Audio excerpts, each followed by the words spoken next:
Mi nuera me exigió que dejara de comer gratis en su casa.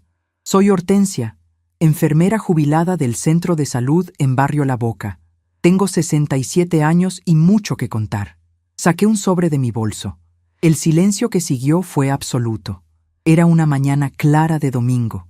Uno de esos días en los que el sol baña las calles empedradas de Buenos Aires con una luz dorada y tibia, perfecta para caminar. El aire traía el aroma inconfundible del río, mezclado con el olor a asado y pasta dominical que escapaba de las ventanas abiertas de los conventillos. Me había levantado temprano, mucho antes de que el barrio despertara por completo, para preparar un flan casero con dulce de leche. Era el Día de la Madre, y aunque la vida me había enseñado a no esperar grandes celebraciones, la costumbre de dar, esa necesidad imperiosa de cuidar a los demás que se me quedó pegada a la piel después de 35 años trabajando como enfermera, seguía intacta. Llevaba puesto mi mejor conjunto, un pantalón de tela suave y una blusa color perla, planchada con una dedicación meticulosa. En mis manos, que aún conservaban la firmeza de quien ha sostenido la vida y la muerte en una sala de emergencias, sostenía la bandeja con el postre, cubierta cuidadosamente con un paño de algodón impecable. Caminaba por la calle Garibaldi, esquivando las baldosas flojas de la vereda, con la memoria de quien ha recorrido ese mismo camino miles de veces. Las casas de chapa pintadas de colores brillantes, azul, amarillo, rojo, me saludaban como viejas amigas. Esa casa a la que me dirigía, con su fachada de 2 plantas pintada de un verde agua pálido y sus grandes ventanales de madera, no era una casa cualquiera.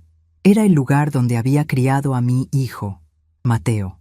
Era el techo que mi difunto esposo y yo habíamos levantado trabajando dobles turnos, ahorrando cada centavo, privándonos de vacaciones y lujos durante décadas.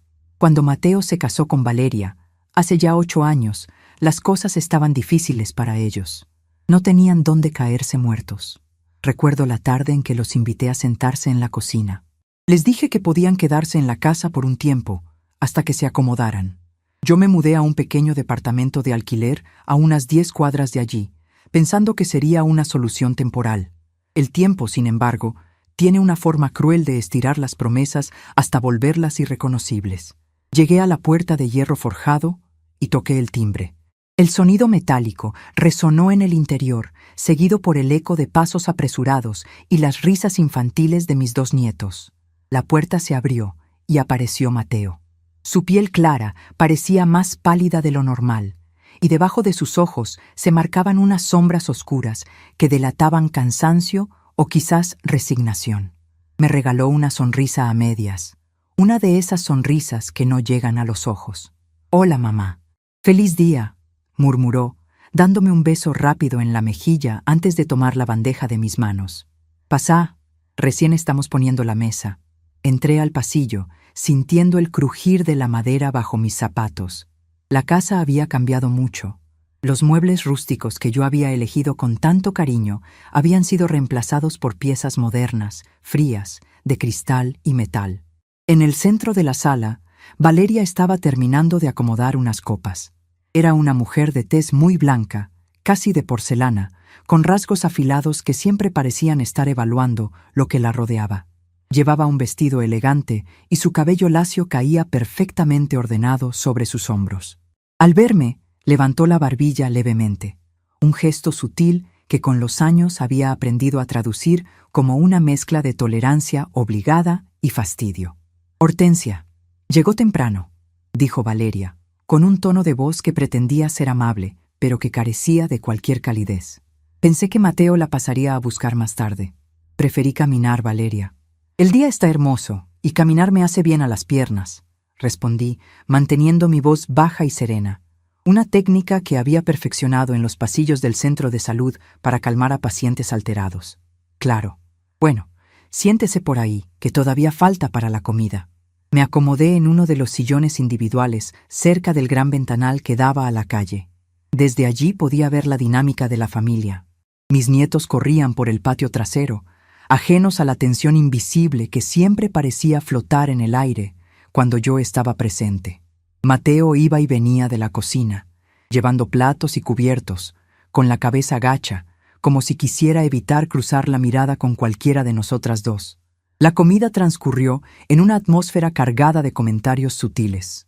Se sirvió una pasta casera con una salsa elaborada, pero el verdadero plato fuerte en esa mesa siempre eran las palabras de Valeria. Mientras comíamos, ella empezó a quejarse de la economía, de lo caro que estaba el mantenimiento de la casa, de los impuestos. Es que mantener esta casa enorme es un sacrificio enorme para nosotros, decía Valeria, pinchando un raviolo con delicadeza, clavando sus ojos claros en los míos. Los arreglos del techo, los impuestos, todo sale de nuestro bolsillo. Mateo trabaja sin parar, pero parece que nunca alcanza. A veces siento que hay gente que no entiende el esfuerzo que hacemos. Mateo se aclaró la garganta, con las mejillas claras, tiñéndose de un rojo leve. Valeria, por favor, hoy es el Día de la Madre. Hablemos de otra cosa. No, Mateo, es la verdad, insistió ella, alzando un poco más la voz, aunque sin perder esa compostura arrogante. Hay que ser realistas. Hay personas que creen que todo cae del cielo, que pueden venir a sentarse a la mesa servida sin aportar un solo peso a la economía familiar. Yo dejé los cubiertos sobre el plato. El tintineo de la loza fue el único sonido en la habitación por un segundo largo. Sentí como mis manos, ocultas bajo el mantel de lino, empezaban a tensarse. No temblaban. Mis manos nunca temblaban. Habían cosido heridas de urgencia, habían sostenido la respiración de niños enfermos, no iban a temblar ahora por la insolencia de una mujer caprichosa. ¿A qué te referís exactamente, Valeria?, pregunté. Mi voz salió firme, llana, desprovista de cualquier estridencia. Valeria dejó su tenedor caer con un ruido seco. Me miró fijamente, y en sus ojos vi la sombra de todos los resentimientos acumulados en estos años de convivencia forzada por la proximidad. Me refiero a que usted viene todos los domingos, Hortensia, viene a pasar las fiestas, viene para su cumpleaños, viene hoy, y nosotros cubrimos todos los gastos. Esta es nuestra casa, es nuestro espacio. Somos una familia joven tratando de salir adelante, y sinceramente, ya estoy cansada de tener que mantener costumbres que nos cuestan dinero y energía. Vieja, nadie la invitó hoy. Deje de venir a comer gratis a esta casa. El silencio que cayó sobre el comedor fue denso, pesado, casi asfixiante. Miré a Mateo. Mi hijo, la persona por la que había sacrificado mis mejores años. El niño al que le había enseñado a caminar en ese mismo piso de madera, bajó la vista hacia su plato. Sus manos, de tez clara y salpicadas de pequeñas pecas, se aferraban a la servilleta como si fuera un salvavidas. No dijo nada, no me defendió. No levantó la voz para detener la humillación que su esposa acababa de escupir frente a los niños que, desde el otro extremo de la mesa, observaban con los ojos muy abiertos. Ese silencio de mi hijo fue el golpe más certero, más fuerte que las palabras ingratas de Valeria. Sentí un nudo frío en el centro del estómago, una punzada de dolor que me dejó sin aire por una fracción de segundo. La indignación amenazaba con subir por mi garganta, pero la tragué. En mis años de enfermería había visto el pánico, la desesperación y el caos, y sabía que perder la calma era entregarle el poder al otro. Tomé una respiración profunda, dejando que el aire llenara mis pulmones y aclarara mi mente. No iba a suplicar. No iba a llorar delante de ella para darle el gusto de verme quebrada. Me levanté despacio, alisando las arrugas invisibles de mi pantalón con ambas manos. Mi dignidad era mi escudo más grueso. Entiendo perfectamente tu posición, Valeria, dije, mirando sus ojos claros sin parpadear. Tienes toda la razón. El esfuerzo no siempre es valorado, y las costumbres, a veces, tienen que cambiar para que cada uno ocupe el lugar que verdaderamente le corresponde. Caminé lentamente hacia la cabecera de la mesa, donde estaban mis nietos. Me incliné, sintiendo el leve crujido de mis rodillas cansadas, y les di un beso en la frente a cada uno. Olían a sol y a inocencia. «Feliz tarde, mis amores», les susurré, asegurándome de que mi voz transmitiera pura ternura. Luego pasé junto a Mateo. Él no levantó la mirada, pero pude ver cómo su mandíbula estaba tensa. Puse una mano sobre su hombro por un instante. Fue un toque suave, pero firme. Un toque de despedida. Fui hasta la entrada, Tomé mi bolso de cuero negro que descansaba sobre una silla y me dirigí hacia la puerta principal. Antes de salir, me di la vuelta. Valeria me miraba desde la mesa, con una expresión de triunfo mal disimulada, creyendo que su humillación había funcionado, creyendo que me había expulsado de su reino. «Gracias por el almuerzo», dije simplemente. Abrí la puerta, salí a la calle y cerré detrás de mí sin dar un solo portazo. El sol de la primera hora de la tarde me golpeó el rostro al salir a la vereda. El barrio seguía su ritmo festivo, con familias riendo en las esquinas y la música sonando en algún patio cercano. Empecé a caminar. Al principio, mis pasos eran automáticos, impulsados por la adrenalina del momento. Pero a medida que avanzaba por la calle Magallanes, alejándome de esa fachada verde agua, algo dentro de mí empezó a cambiar. La humillación que Valeria había intentado imponerme se fue desvaneciendo, reemplazada por una claridad mental absoluta, afilada como el bisturí de un cirujano. Ella me había llamado vieja. Había dicho que esa era su casa. Había dicho que yo iba a comer gratis. Me detuve en una esquina, frente a un mural colorido que representaba a los estibadores del puerto antiguo de La Boca. Mi respiración se estabilizó. Metí la mano en mi bolso de cuero para buscar mi tarjeta de transporte. Mientras mis dedos rozaban la billetera, las llaves y un viejo estuche de anteojos, mi mente viajó 30 años atrás. Recordé las madrugadas gélidas esperando el primer colectivo para ir al hospital. Recordé los zapatos ortopédicos blancos manchados de yodo, el dolor en la espalda al final de cada guardia de 16 horas. Recordé la firma de Roberto y la mía en la notaría del centro, la entrega de aquel cheque certificado que representaba los ahorros de toda una vida. Esa casa nunca dejó de ser mía. Nunca hubo un papel de donación. Nunca hubo un traspaso de título. Se la presté a mi hijo de palabra en un acto de amor incondicional que él había permitido que su esposa pisoteara. Valeria, en su infinita arrogancia, había confundido mi generosidad con renuncia.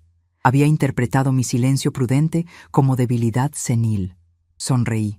Fue una sonrisa pequeña, casi imperceptible, pero cargada de una determinación profunda. No iba a pelear a gritos en un comedor. No iba a rebajarme a su nivel de vulgaridad emocional. Mi campo de batalla iba a ser silencioso, legal e implacable. El trayecto en el colectivo 64 fue un espacio de reflexión profunda. Me senté en uno de los asientos individuales del lado derecho, apoyando la cabeza contra el cristal vibrante de la ventanilla. La ciudad de Buenos Aires pasaba frente a mis ojos como una película rápida. Los árboles frondosos de Parque Lezama, el tráfico dominguero, las familias paseando con sus perros bajo el sol brillante de la tarde. El motor del autobús gruñía con cada frenada, y ese sonido constante me ayudaba a organizar mis pensamientos. ¿Cómo habíamos llegado a esto? Mateo siempre había sido un chico tranquilo, quizás demasiado dócil.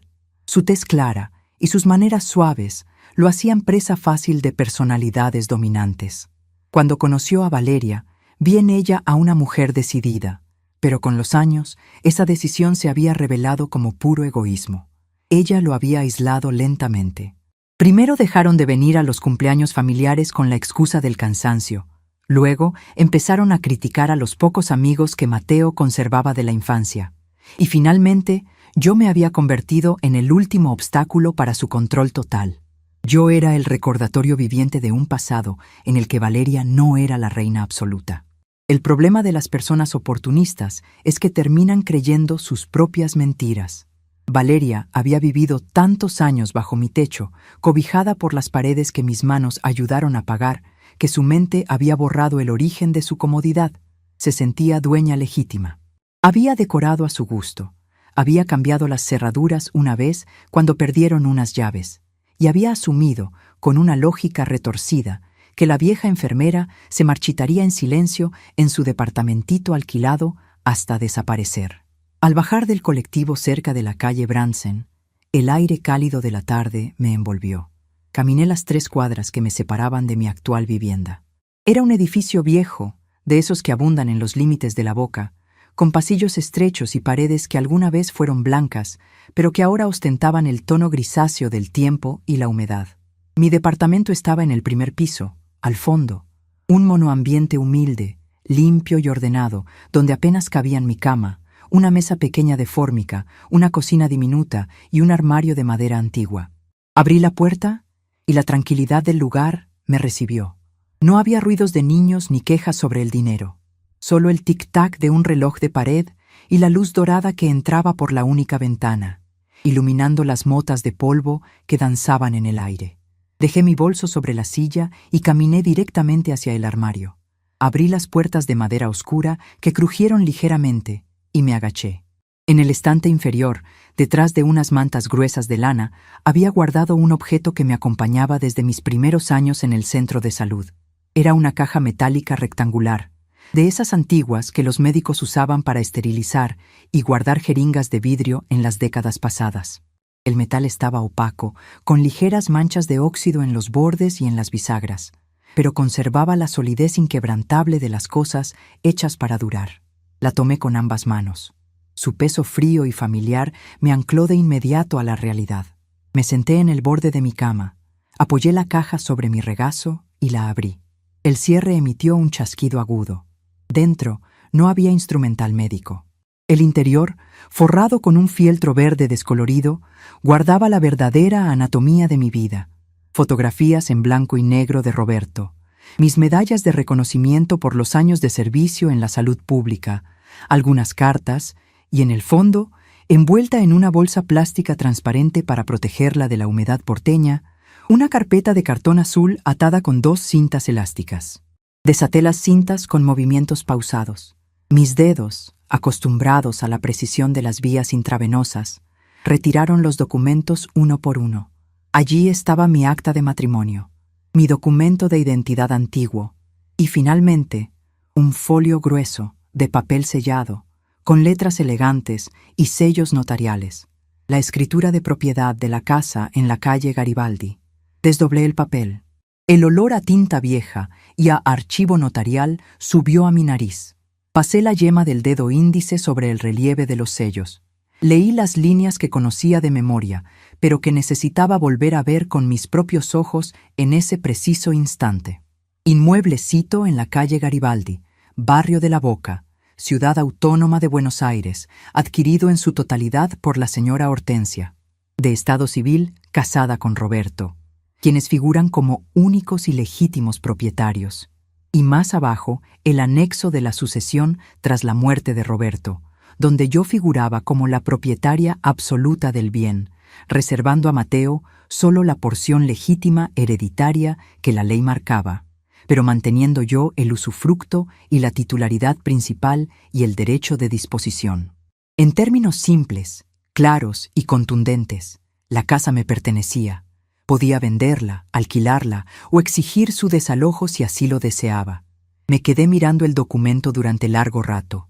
La humillación en la mesa del almuerzo volvió a mi mente, pero esta vez no trajo dolor. Trajo una claridad cristalina. Valeria no sabía de la existencia de este papel.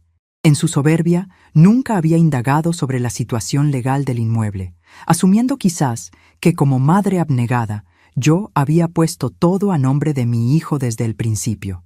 Mateo sí sabía, por supuesto. Mateo estuvo en la notaría el día que firmamos los papeles tras el fallecimiento de su padre, pero conociendo a mi hijo, seguramente había preferido mantener ese detalle oculto para evitar las interminables discusiones con su esposa. Su silencio en la mesa ahora adquiría un matiz aún más cobarde. No solo no me había defendido como madre, sino que había permitido que su mujer echara a la dueña de la propiedad bajo la premisa de que yo era una carga económica. Doblé el documento con cuidado, respetando los pliegues originales, y lo guardé en un sobre de papel madera nuevo que tenía en un cajón de mi mesita de luz. Este sobre no volvería a la caja metálica de jeringas. Este sobre iría en mi bolso, pegado a mí. Me levanté y fui hacia la pequeña cocina para prepararme un té. Mientras esperaba que la pava silbara sobre el fuego de la hornalla, comencé a trazar mi plan. Mi estrategia no iba a basarse en reclamos sentimentales. A las personas como Valeria, que solo entienden el lenguaje de la posesión, del territorio y del dinero, hay que hablarles en su mismo idioma. Pero yo no usaría gritos. Usaría la ley, usaría el papeleo, usaría la burocracia fría y exacta que no acepta berrinches. El silbido de la pava interrumpió mis pensamientos. Serví el agua caliente sobre las hojas de té y me apoyé en la mesada de la cocina. Miré el reloj de la pared. Eran apenas las 4 de la tarde del domingo. Aún era temprano. Caminé hacia mi teléfono móvil, un aparato sencillo que usaba solo para llamadas y mensajes de texto básicos, y busqué en la agenda un nombre antiguo: el doctor Benítez, Arturo Benítez. Era un abogado brillante, especialista en derecho civil y patrimonial, al que yo le había salvado la vida, literalmente hacía 15 años. Había llegado a la guardia del centro de salud pálido, sudoroso, con la mano aferrada al pecho. Mientras el médico de turno tardaba en llegar, fui yo quien reconoció los signos de un infarto masivo, lo canalicé de urgencia y lo mantuve estabilizado hasta que la ambulancia de alta complejidad lo trasladó. Desde ese día, el doctor Benítez me enviaba una tarjeta cada fin de año y siempre repetía la misma frase: Hortensia, mi vida y mi bufete están a su entera disposición cuando lo necesite. Nunca había querido cobrarle la palabra, hasta hoy. Marqué el número. El tono de llamada sonó 3 veces antes de que una voz masculina, grave y algo ronca, respondiera. «¿Hola? Doctor Benítez. Buenas tardes. Soy Hortensia, la enfermera del Centro de Salud de la Boca». Hubo un segundo de sorpresa al otro lado de la línea, seguido inmediatamente por un tono de profunda calidez. «¡Hortensia, mi salvadora!». Qué inmensa alegría escuchar su voz. «Dígame, ¿cómo está? ¿A qué debo este honor un domingo por la tarde?». Mantuve mi voz en ese mismo tono bajo y firme, sin un ápice de duda, sin un solo quiebre emocional. «Estoy muy bien, doctor. Lo llamo porque necesito hacerle una consulta profesional. Es sobre una propiedad a mi nombre, una propiedad que necesito recuperar de inmediato». El doctor Benítez guardó silencio por un breve momento. Su instinto de abogado captó la gravedad en mi tono. «Entiendo perfectamente. Mi oficina abre mañana a las 9 de la mañana, Hortensia. Si usted quiere, puedo estar allí a las 8 solo para recibirla y revisar su caso en privado». «A las 8 estaré ahí, doctor. Llevo la escritura y los documentos necesarios. Le agradezco mucho». «No hay nada que agradecer. Descanse esta noche. Mañana nos ocupamos de todo». Corté la llamada. El sol empezaba a bajar, tiñendo el cielo de Buenos Aires de un naranja profundo que se colaba por mi ventana. Miré el sobre de papel madera que descansaba sobre la mesa. Toqué el borde con la yema del dedo. Mañana comenzaría el proceso. Mañana, la rueda de la justicia legal, lenta pero aplastante, empezaría a girar. Valeria había exigido que dejara de ir a comer gratis a su casa. Y yo, como una persona educada que respeta los límites ajenos, estaba completamente dispuesta a cumplir su petición. Jamás volvería a comer gratis en su casa, porque esa casa era mía, y muy pronto los que iban a tener que buscarse un techo donde comer serían ellos. Me terminé el té en silencio, sintiendo cómo el calor del líquido confortaba mi pecho. La vieja enfermera sumisa, la suegra silenciosa que soportaba los maltratos por amor a su hijo, se había quedado para siempre en el comedor de la calle Garibaldi. La mujer que estaba sentada ahora en este pequeño departamento, sosteniendo la taza tibia, era alguien completamente diferente. Era la dueña legítima de su propio destino. Acomodé el sobre en mi bolso, dejándolo justo al lado de mis llaves. Aún faltaban muchas horas para que amaneciera, pero yo ya sentía que un nuevo día, brillante e implacable, había comenzado. La noche cayó sobre la Boca, pero en mi interior todo estaba más iluminado que nunca. La mañana siguiente me recibió con el frío típico de los otoños porteños, ese que se cuela por las rendijas de las ventanas y te obliga a moverte con energía para calentar el cuerpo.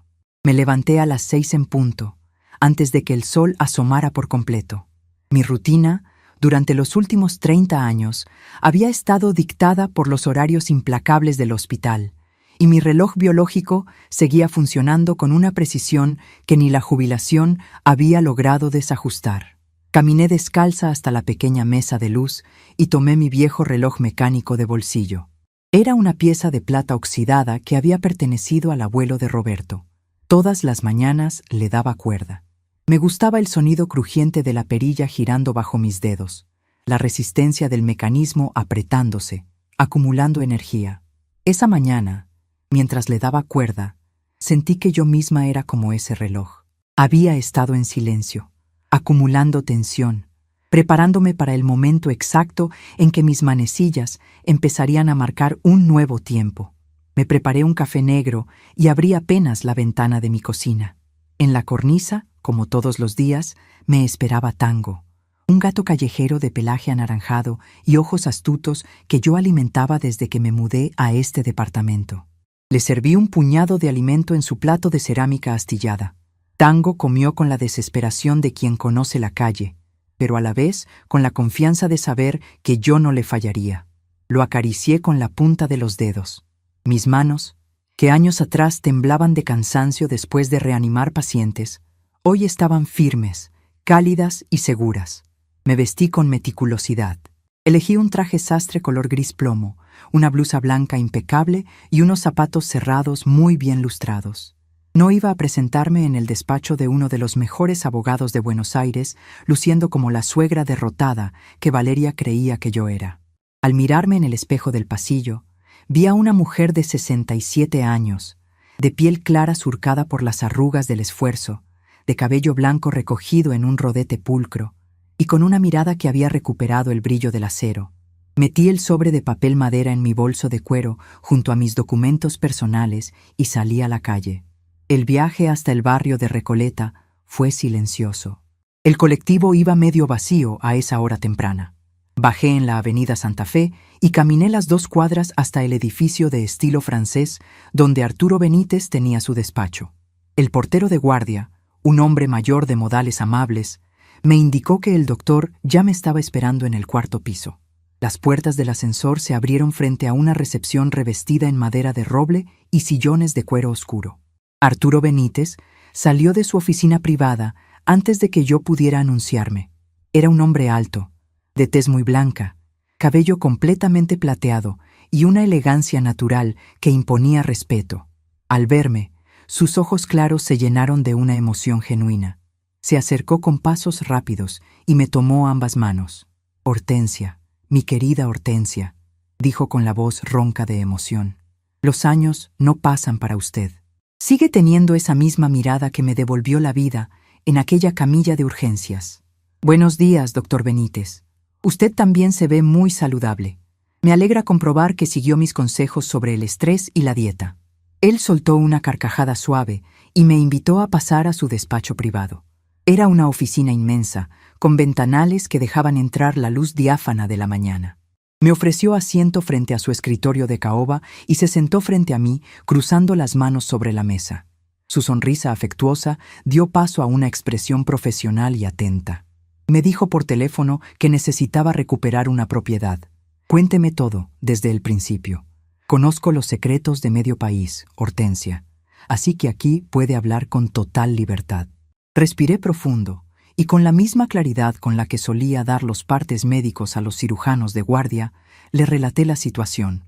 Le hablé de la casa en la calle Garibaldi, del fallecimiento de Roberto, del acuerdo verbal que había hecho con mi hijo Mateo para que viviera allí con su esposa Valeria, y de cómo, gradualmente, la hospitalidad se había transformado en un secuestro de mi propio patrimonio.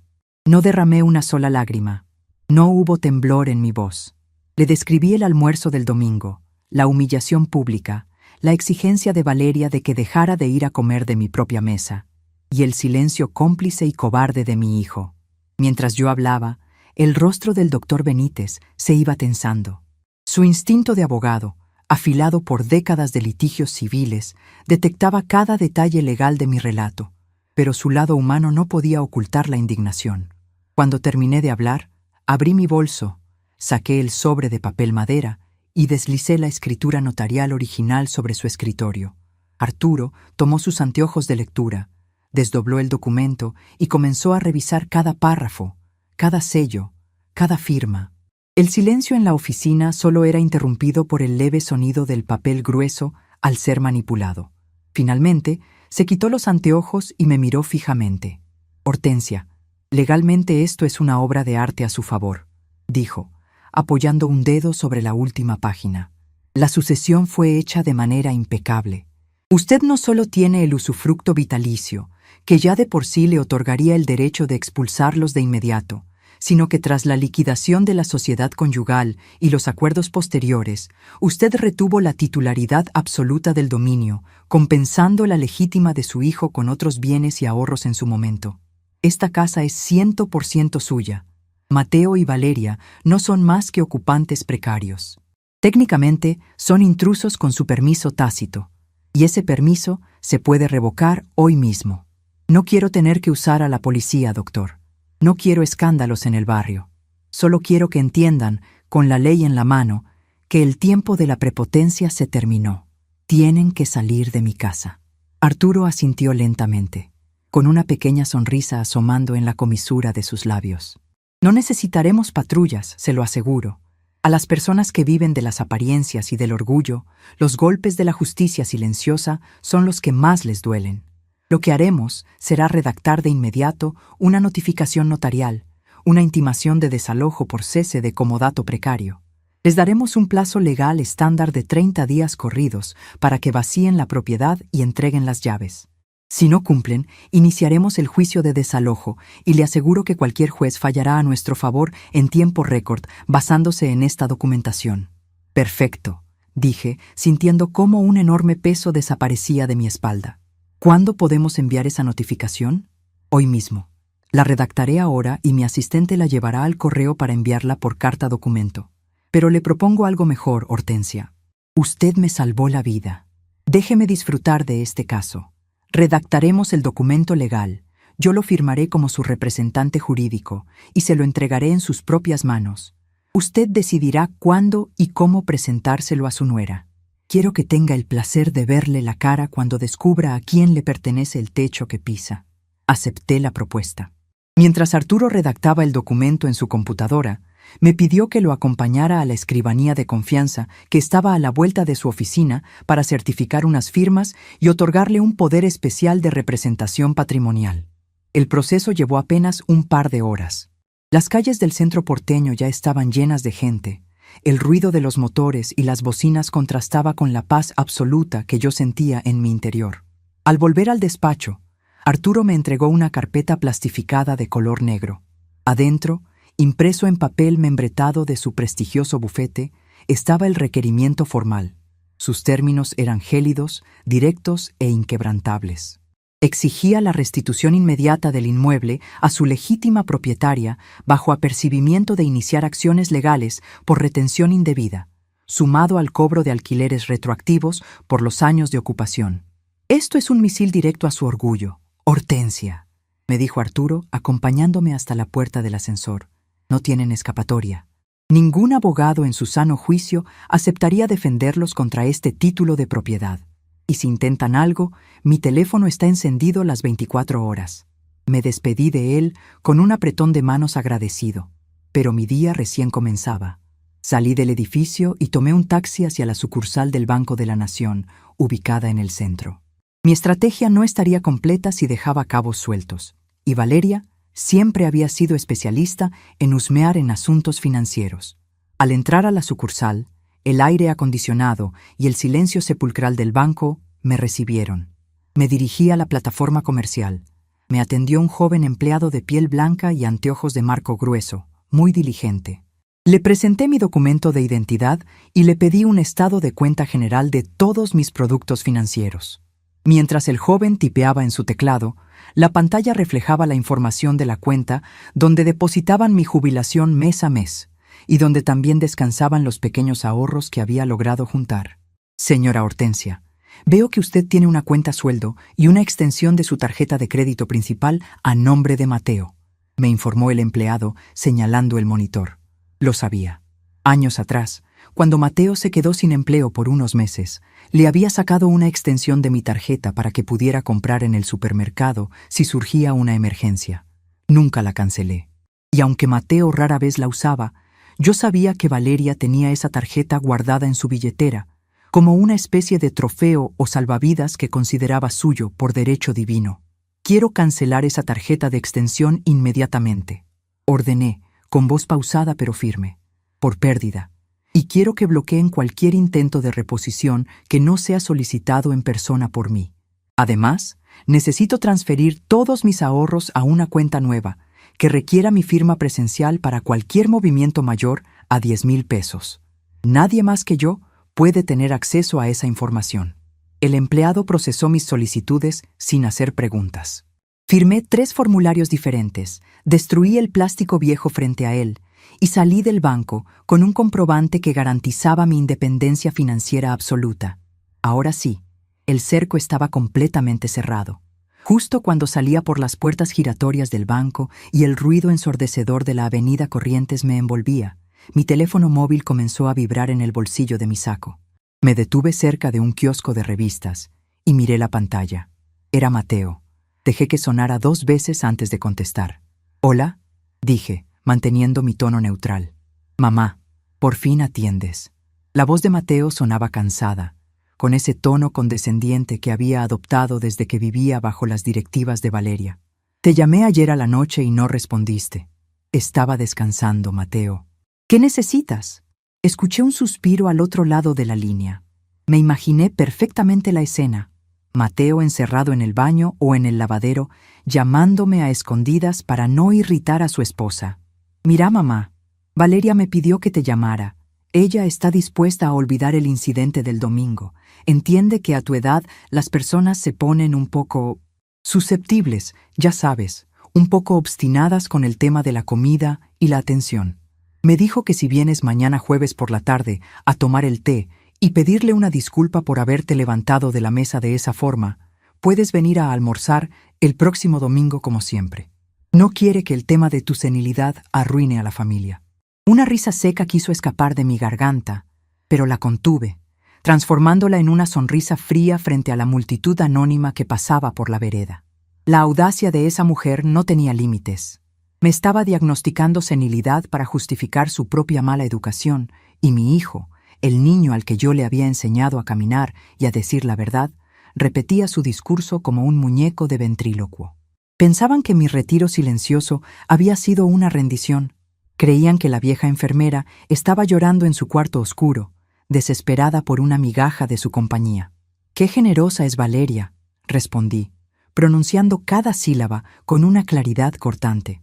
«¿Y qué considerado eres tú al transmitirme su diagnóstico médico?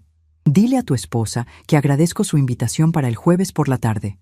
Estaré ahí sin falta. Tenemos muchas cosas de qué hablar sobre mi supuesta senilidad. Me alegra que entres en razón, mamá.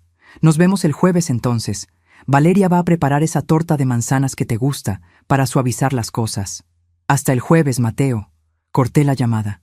Mi pulso estaba sereno. El sol de mediodía iluminaba los rascacielos de Buenos Aires. Guardé el teléfono y comencé a caminar hacia la estación del subte. No iba a necesitar pedir disculpas. Iba a llevarles la verdad en un formato tan contundente que ni toda la soberbia del mundo podría amortiguar el impacto. El plan silencioso estaba en marcha y los engranajes de mi justicia personal ya no podían detenerse. El jueves por la tarde, el cielo de La Boca estaba despejado, pero corría un viento fresco que anunciaba el final de la tarde. Caminé las cuadras que separaban la parada del colectivo hasta la calle Garibaldi, con pasos lentos y rítmicos. Mi bolso cruzado sobre el hombro pesaba un poco más de lo habitual. Adentro llevaba la carpeta negra del doctor Benítez, y además había decidido traer conmigo mi vieja caja metálica de jeringas, el recipiente oxidado que durante tanto tiempo custodió mi mayor secreto. Al llegar frente a la casa, me detuve un instante en la vereda. Las rejas de hierro forjado que Roberto había pintado de negro en su juventud ahora estaban pintadas de un blanco estridente. Las macetas con malbones que yo cuidaba con esmero habían sido reemplazadas por cactus modernos y piedras decorativas blancas.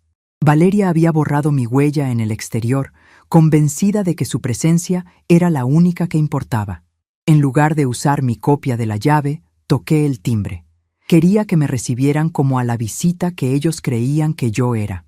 Tardaron un par de minutos en responder. La puerta de madera maciza se abrió y apareció Mateo, vistiendo ropa informal. Detrás de él, en el salón principal, pude ver a Valeria sentada en uno de los sofás nuevos de color crema, hojeando una revista de decoración de interiores con una taza de té humeante sobre la mesa ratona. Ella llevaba un suéter de hilo fino y tenía el cabello perfectamente alisado, luciendo como la dueña absoluta de su dominio. «Mamá, pasá», dijo Mateo, haciéndose a un lado con una sonrisa nerviosa. Entré al pasillo. El olor a torta de manzana recién horneada flotaba en el ambiente, pero no lograba enmascarar la tensión latente. Caminé hacia el salón. Valeria no se levantó para saludarme. Apenas levantó la vista de su revista, me dedicó una mirada de soslayo y cerró la publicación con un movimiento teatral. «Hortensia, qué bueno que viniste», dijo Valeria, con un tono falsamente dulce, de esos que se usan con los niños pequeños o con las personas que uno considera inferiores. «Mateo me dijo que querías disculparte por tu actitud del domingo. Es de sabios reconocer cuando los años nos ponen intolerantes y hacemos berrinches innecesarios. Vení, sentate, te servimos un té». Me quedé de pie en el centro de la sala. Mi postura era erguida, mis manos descansaban tranquilas sobre la correa de mi bolso. Miré a Valeria directamente a los ojos. Ella tenía la piel muy blanca, casi pálida, y un leve rubor en las mejillas que delataba su falsa confianza. «No voy a sentarme, Valeria». Mi voz salió baja, sin estridencias pero llenando cada rincón de la sala. «Y mucho menos voy a tomar el té. Vine porque es necesario aclarar unas cuantas cosas sobre nuestra situación familiar». Valeria suspiró, cruzando las piernas y mirándome con franca impaciencia. «Hortensia, por favor, ya te dije que estoy dispuesta a olvidar lo que pasó. Eres la madre de mi esposo, y, a pesar de que eres una ingrata con todo lo que hacemos por ti, te respeto. Pero no voy a tolerar que vengas a mi casa a crear conflictos otra vez. Si vas a empezar con tus delirios de grandeza, te pido que te retires. Mateo y yo tenemos un día muy ocupado». «¿Tu casa?», pregunté, inclinando ligeramente la cabeza. Una sonrisa brevísima, afilada como un bisturí, apareció en mis labios. Mateo dio un paso adelante, frotándose las manos. «Mamá, no empieces, por favor. Valeria tiene razón, viniste a arreglar las cosas. No busques pelea». Ignoré a mi hijo. Abrí mi bolso y saqué la caja metálica de jeringas. Su superficie gris y oxidada contrastaba violentamente con la decoración inmaculada y moderna del salón. La coloqué sobre la mesa ratona de cristal, justo al lado de la taza de té de Valeria. El metal produjo un sonido sordo y contundente al chocar contra el vidrio. Valeria frunció el ceño con desagrado y se echó hacia atrás. «¿Qué es esa basura vieja?», preguntó la mujer, señalando la caja con la barbilla. «Saca eso de mi mesa, me vas a rayar el vidrio». «¿Qué te pasa, Hortensia? ¿Definitivamente perdiste la cordura? ¿Vienes a traer trastos viejos en lugar de disculparte? Eres una aprovechada, te invitamos a comer por caridad y vienes a ensuciar mi casa». Deslicé el pestillo de la caja metálica y la abrí. No había llaves, no había fotos. Estaba vacía. La había traído porque el vacío de esa caja representaba la ausencia de su mentira. De mi bolso, extraje la carpeta negra que me había dado Arturo Benítez y la dejé caer dentro de la caja abierta. Esta caja, Valeria, me acompañó durante 40 años de guardias nocturnas.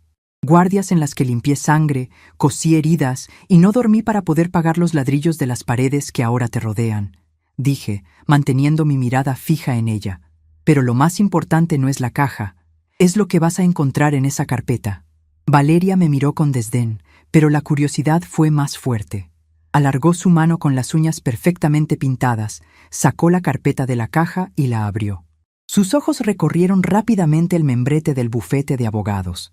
Al principio, su expresión era de aburrimiento, pero a medida que leía los párrafos legales, la palabra propiedad, la palabra usufructo y finalmente la frase intimación de desalojo por cese de comodato, el color fue desapareciendo de su rostro hasta dejarla pálida como el papel que sostenía. Sus manos comenzaron a temblar imperceptiblemente. El papel emitía un crujido delatador. ¿Qué es esto, Mateo?», preguntó Valeria con la voz quebrada por primera vez desde que la conocía. Se volvió hacia mi hijo y le lanzó la carpeta al pecho. «Lee esto. Tu madre se volvió loca. Dice que esta casa es suya y que tenemos 30 días para irnos». Mateo atrapó la carpeta antes de que cayera al suelo. Leyó el documento con los ojos muy abiertos.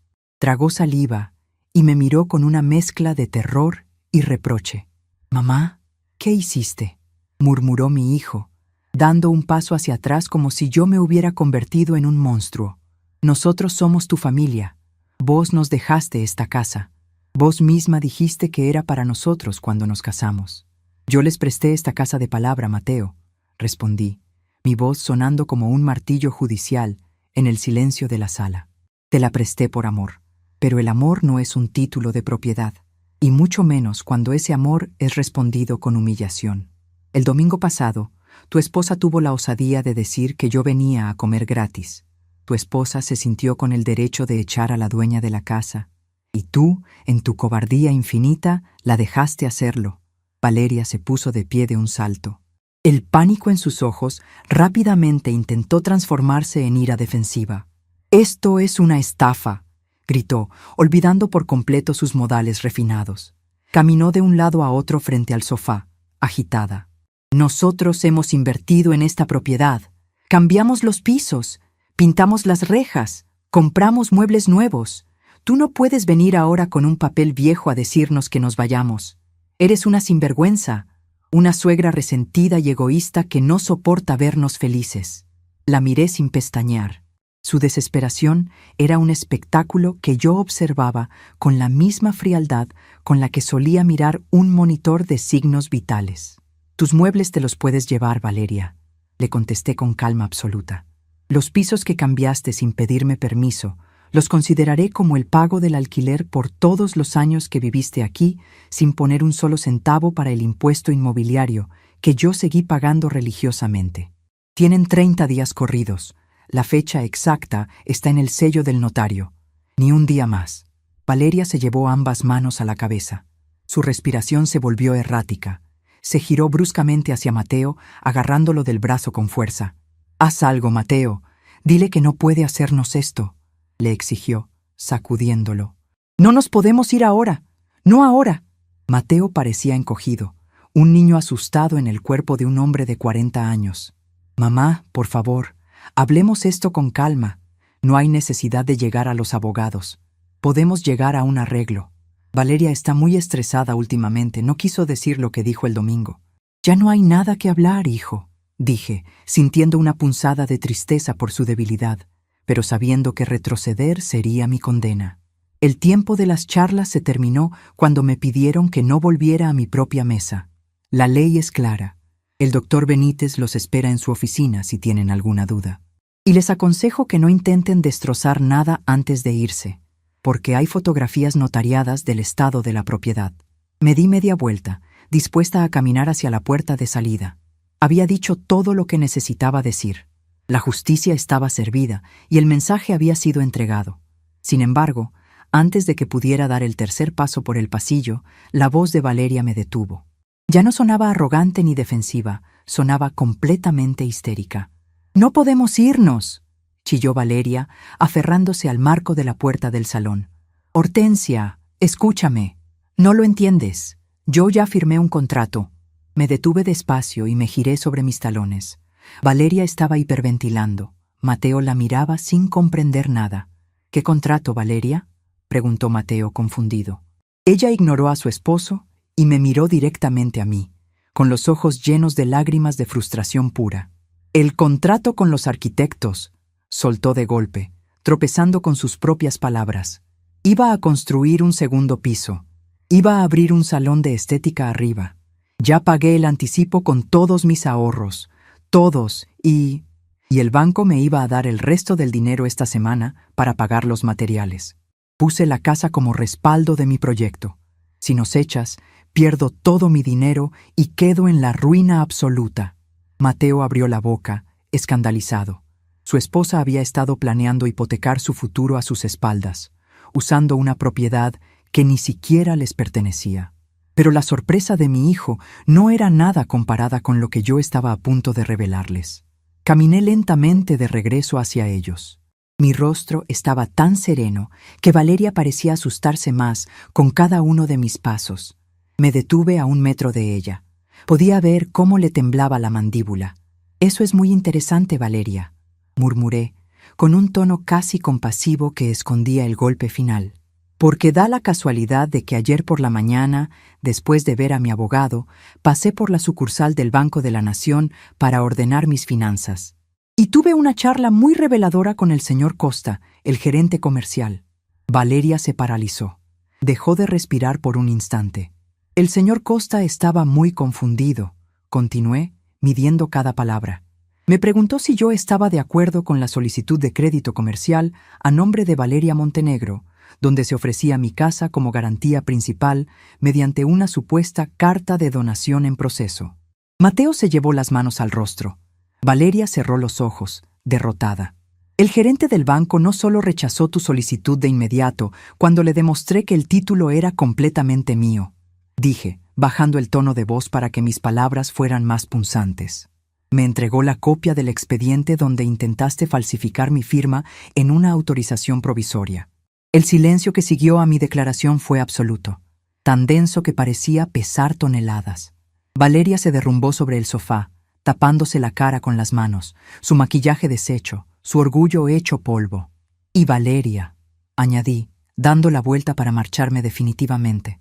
El departamento de legales del banco ya fue notificado del fraude documental. Te sugiero que, además de empacar tus cosas en estos 30 días, uses el tiempo para buscarte un muy buen abogado penalista, porque vas a necesitarlo. Dejé la casa sumida en el colapso total. Salí a la calle y cerré la reja blanca detrás de mí. El viento fresco de la tarde me golpeó el rostro. Miré mis manos una última vez. Estaban firmes, perfectas, invencibles. Y mientras caminaba por la vereda hacia la parada del colectivo, supe que esta historia aún no había terminado. Los 30 días que siguieron a mi visita transcurrieron con la precisión de un reloj bien engrasado. No hubo llamadas de mi parte, ni mensajes, ni intentos de conciliación. El silencio es, muchas veces, la respuesta más elegante frente a la desesperación ajena.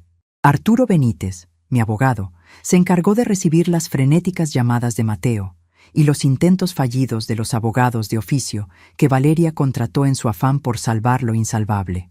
Pero frente a un título de propiedad legítimo y una denuncia por fraude bancario con pruebas documentales, no hay grito ni artimaña que valga. La mañana del desalojo amaneció radiante, con un sol de otoño que doraba las hojas de los árboles en la vereda. El cielo estaba completamente despejado, limpio, como si la misma naturaleza supiera que ese día se restauraba el orden natural de las cosas. Llegué a mi casa a las 10 en punto, acompañada por Arturo y un oficial de justicia, por pura formalidad.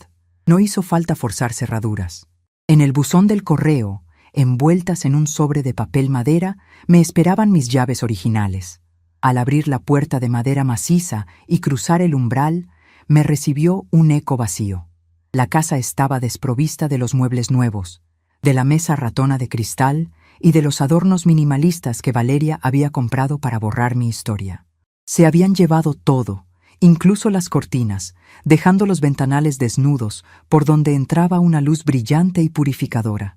Caminé despacio por el salón principal. El aire olía a encierro y a cera de piso barata, pero debajo de eso, en los cimientos, la casa seguía siendo mía. Mis pasos resonaban sobre las baldosas. No sentí melancolía, sino una inmensa y serena satisfacción. «Todo está en orden, señora Hortensia», me dijo el doctor Benítez, revisando las paredes y los zócalos. Parece que no hubo daños maliciosos. El miedo a una demanda mayor los hizo comportarse en el último minuto.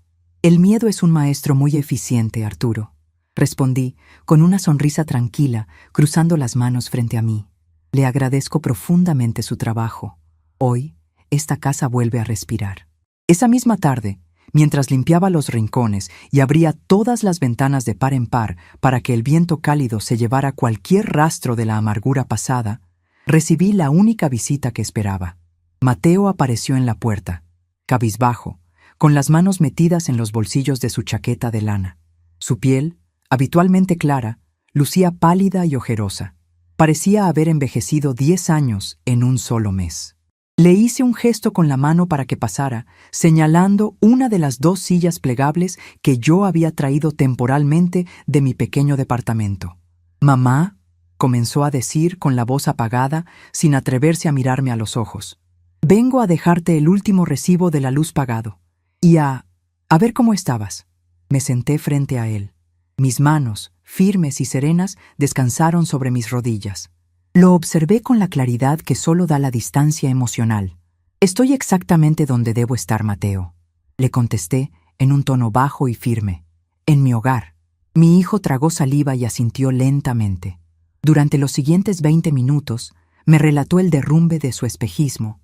Valeria y él se habían separado, de hecho. La presión de la denuncia por fraude bancario había destruido la falsa perfección de su matrimonio.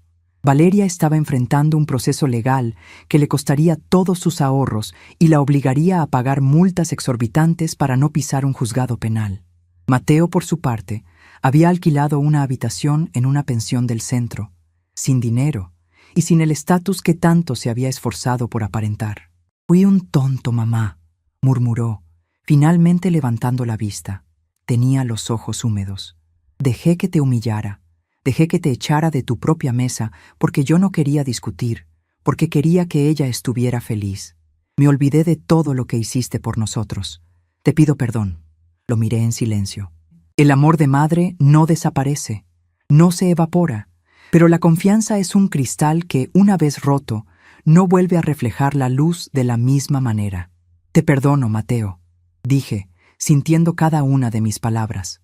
Porque guardar rencor es beber veneno esperando que el otro muera. Pero el perdón no significa que las cosas vuelvan a ser como antes. Tú tomaste tus decisiones. Elegiste tu comodidad por encima de mi dignidad. Ahora tienes que construir tu propia vida, desde cero, como lo hice yo cuando tu padre falleció y me quedé sola con los turnos de noche en el hospital.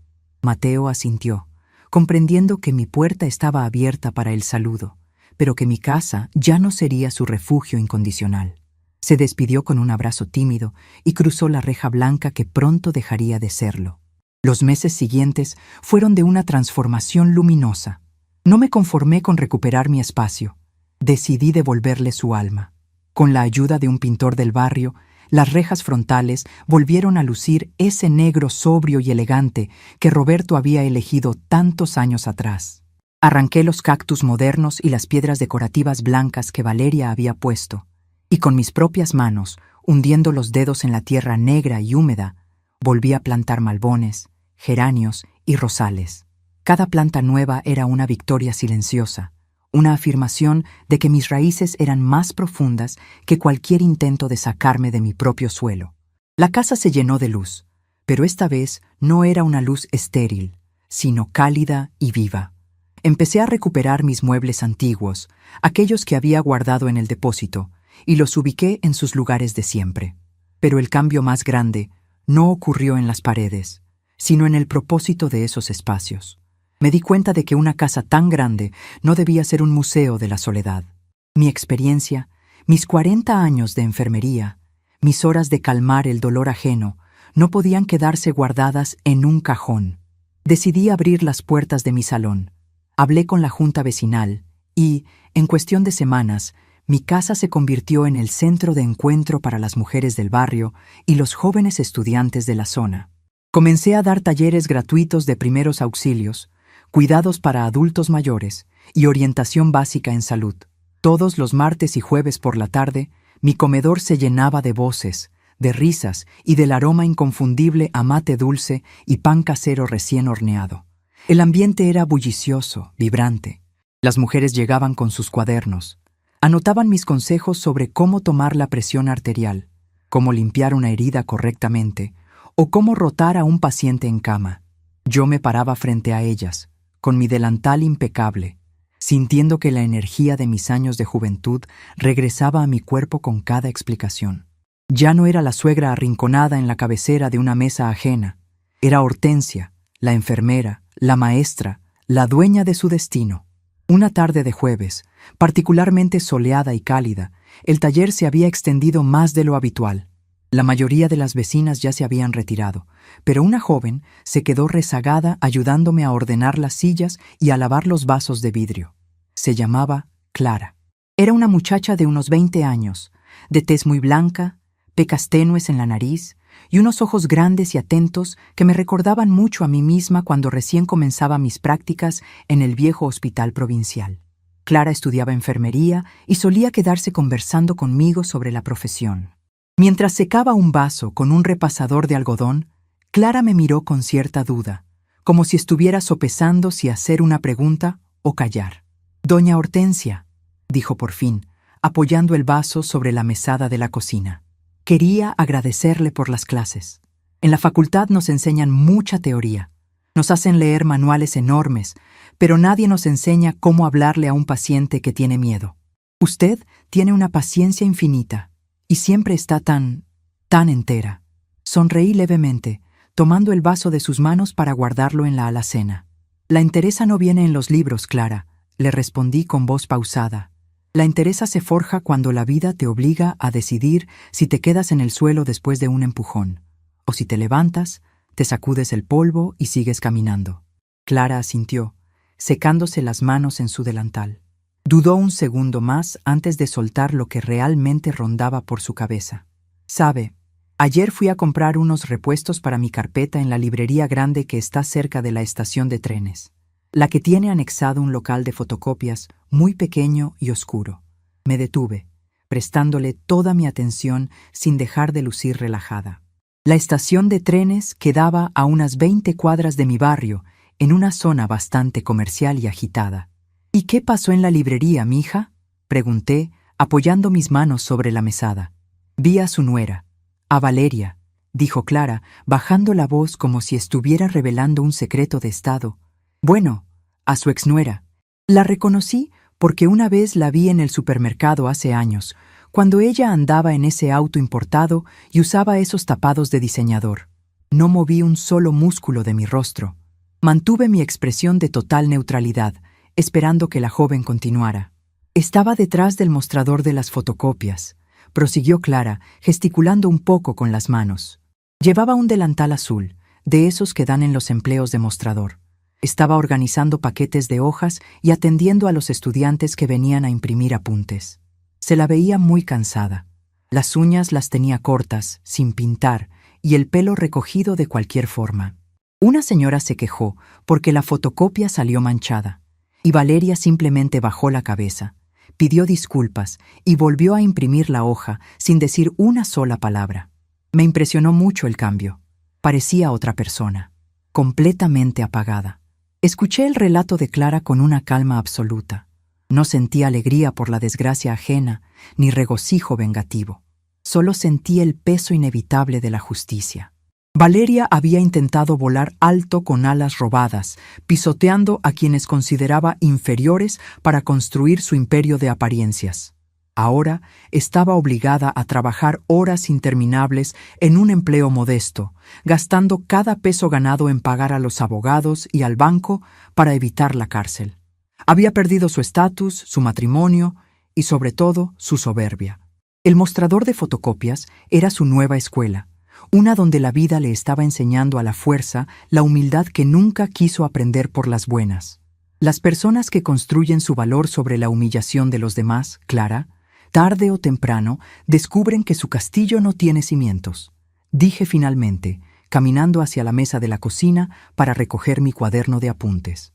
El trabajo honesto, sea sacar fotocopias o limpiar pisos, nunca es una deshonra. La deshonra es la codicia. Espero que ese trabajo le enseñe lo que es ganarse el pan con sus propias manos. Clara me miró con una profunda admiración. «Usted nunca pierde la clase, doña Hortensia. Si yo tuviera la mitad de su fuerza cuando tenga su edad, me daría por satisfecha. Pero a veces me da miedo que en el hospital los médicos me pasen por encima o que los familiares de los pacientes me traten mal. Soy joven y a veces siento que no tengo autoridad». Me acerqué a ella. Mis manos, aquellas manos que habían curado, limpiado y firmado documentos que cambiaron mi destino, tomaron las suyas. Las manos de Clara eran suaves, nerviosas, llenas de juventud y dudas. Las mías eran curtidas, surcadas de venas azules y manchas de la edad, pero firmes como el tronco de un roble antiguo. «Escúchame bien, niña», le dije, mirándola directamente a sus ojos claros. «La autoridad no se grita. El respeto no se exige haciendo escándalos ni rebajándose al nivel del que te falta el respeto. Cuando alguien intente hacerte sentir pequeña, ya sea un médico arrogante, un familiar ofuscado o cualquiera que se cruce en tu vida, nunca bajes la mirada. Respira profundo. Recuerda quién eres. Recuerda lo que vales y el conocimiento que tienes.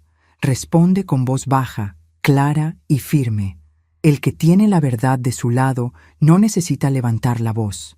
Tu dignidad es un traje que nadie te puede quitar, a menos que tú misma te lo saques y se lo entregues. Clara asintió lentamente. Una sonrisa de alivio y comprensión iluminó su rostro pecoso. Gracias, doña Hortensia. No sabe cuánto necesitaba escuchar algo así, dijo dándome un abrazo rápido y sincero antes de tomar su mochila. Nos vemos el martes para la práctica de vendajes. Y prometo traer un bizcochuelo de limón. Aquí te espero, mija. Ve con cuidado. La despedí, acompañándola hasta la puerta. Me quedé sola en la casa. El sol comenzaba a descender, bañando el salón principal con una luz anaranjada y tibia. El murmullo de la calle llegaba amortiguado a través de las ventanas abiertas. Cerré la puerta de entrada y caminé hacia mi habitación, ese santuario que había recuperado y que ahora olía a lavanda y a sábanas limpias. Me senté al borde de la cama y estiré la mano hacia la mesa de luz. Allí, ocupando un lugar de honor, estaba la vieja caja metálica de jeringas. Su superficie gris, con las marcas del óxido en los bordes y los pequeños rasguños ganados en décadas de guardias hospitalarias, seguía siendo exactamente igual. Ya no contenía escrituras de propiedad, ni intimaciones legales, ni documentos bancarios. Todo eso estaba guardado en una caja fuerte en el banco, donde pertenecía. Deslicé el pestillo con el pulgar. El sonido metálico y seco resonó en el silencio de la habitación, pero esta vez no traía consigo la tensión de una batalla inminente. Al abrir la desaforo, el interior de la caja reveló su nuevo propósito. Estaba llena de pequeños sobres de papel madera.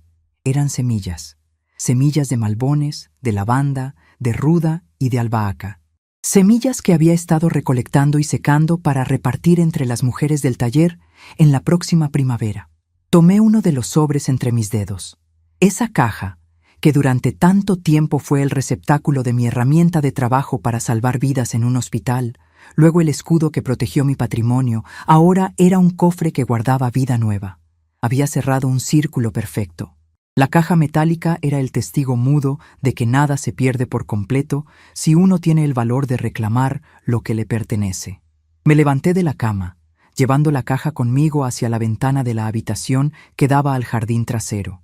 El cielo se estaba tiñendo de violeta y azul profundo. Los pájaros cantaban sus últimas notas antes de buscar refugio para la noche. Apoyé la caja sobre el alféizar de la ventana y me quedé mirando mis manos apoyadas sobre el metal frío. Ya no temblaban de indignación ni se apretaban en puños de impotencia. Estaban abiertas, relajadas, dispuestas a seguir enseñando, dispuestas a seguir sembrando. Pensé en Valeria, limpiando el vidrio de una fotocopiadora en un rincón oscuro de la ciudad, atrapada en las consecuencias de su propia codicia. Pensé en Mateo, aprendiendo a vivir sin las comodidades que daba por sentadas, enfrentando por fin a la adultez que tanto tiempo evadió. No les deseaba el mal, porque el mal ya se lo habían hecho ellos mismos cuando decidieron subestimar el amor y la paciencia de una madre. Habían confundido mi silencio con debilidad, mi tolerancia con estupidez y mis años con obsolescencia. ¡Qué equivocados estaban! Creían que las personas mayores nos volvemos invisibles, que somos objetos descartables, que solo ocupamos espacio en sus vidas modernas y apresuradas. Ignoraban que, bajo las canas y las arrugas, se esconde la astucia de quien ha visto pasar todas las estaciones de la vida. Nosotras, las mujeres que construimos nuestros hogares ladrillo a ladrillo con el sudor de nuestra frente, no nos dejamos arrebatar la historia por un par de gritos o un título de moda. La paz que llenaba mi pecho en ese momento era indescriptible. Era la certeza absoluta de haber actuado con la balanza de la justicia en la mano. Sin levantar la voz, sin usar un solo insulto, había recuperado mi lugar en el mundo. Había transformado la humillación en el combustible necesario para encender una luz que ahora iluminaba no solo mi vida, sino la de todas las mujeres jóvenes que se sentaban a mi mesa cada semana para aprender a ser fuertes. Cerré la caja metálica con un movimiento suave y la dejé sobre el alféizar. Respiré el aire fresco del anochecer y sonreí al vacío, sabiendo que mi legado estaba intacto y mi dignidad inquebrantable. La verdadera fuerza no hace ruido, simplemente sonríe y recupera su lugar.